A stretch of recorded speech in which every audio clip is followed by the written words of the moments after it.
Chairman, Ranking Member Thompson, I have been waiting for 16 months for a real hearing on production agriculture, so please forgive the fact that I have a lot to say.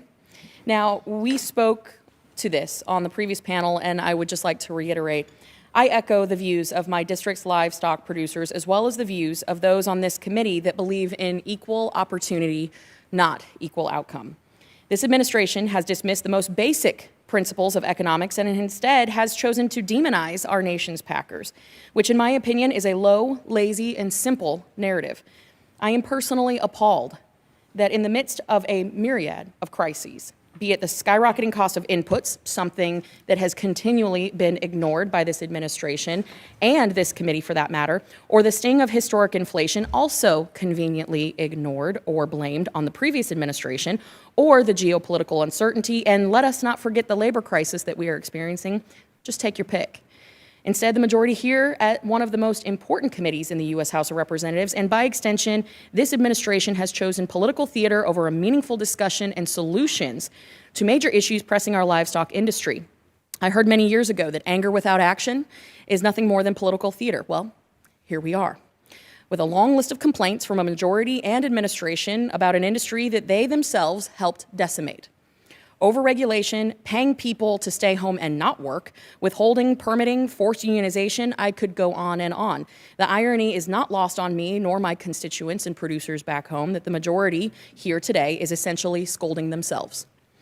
I am starting to suspect, quite honestly, that the reason that the majority deliberately chose not to have an economist testify before us here today, because God forbid we actually contemplate the realities of supply and demand and other basic economic forces that could lead us astray from this political theater production that we've got going here. And I'm deeply concerned by the majority's complete disregard of the data and upholding sensationalized claims to push a political narrative. Just earlier in this hearing, we saw meat market data from 2015 to 2020, but 2010 to 2015 was missing. I wonder why. Maybe it was because this data showed that really the facts don't fit the political narrative, and instead illustrated the cyclical realities of the livestock industry. As someone who grew up in the cattle industry on a small cow-calf operation and also happens to have a minor in economics, I can tell you that there is a litany of issues that producers face, many of them out of their control and due to an overreaching government. Quite frankly, sometimes, speaking with my mid-size processors and cow-calf producers, I think that USDA is doing more to try to justify their existence rather than help the industry. Take, for example, this new grant money that the USDA is so proud of that is supposed to help build small and mid-sized processing plants. Any plant handling between 525 head a week, the cost of construction alone upwards of $35 million, and that's in a good economy. That does not figure in the operational costs and the compliance costs, also conveniently omitted from the conversation here today. In short, for the layperson, the government here is promising ponies and they're delivering us stick horses. That's what is happening here.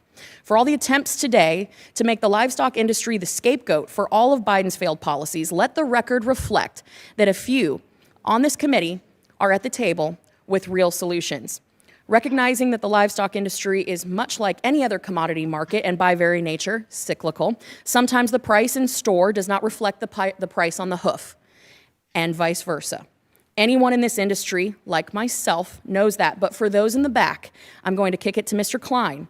Mr. Klein, regarding our processors, large and small, we've heard from a host of economists in front of other committees that the volatility in the cattle and beef sector are explainable by supply and demand dynamics along with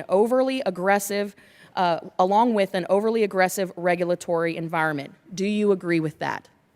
Yes, I agree. And Mr. King, you have mentioned the constrained labor pool at the height of the pandemic. To what degree have those shortages been resolved? Congresswoman, we are largely staffed at this point. We still deal with a great deal of absenteeism. But during the pandemic, Mr. King, can you explain the labor pool situation at the height of the pandemic? Absolutely. We were constrained.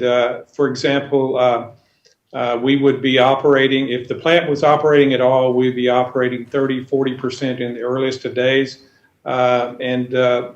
Just a year ago, we were no better than 75 or 80% of capacity. I think my point here has been made. With that, Mr. Chairman, I yield back.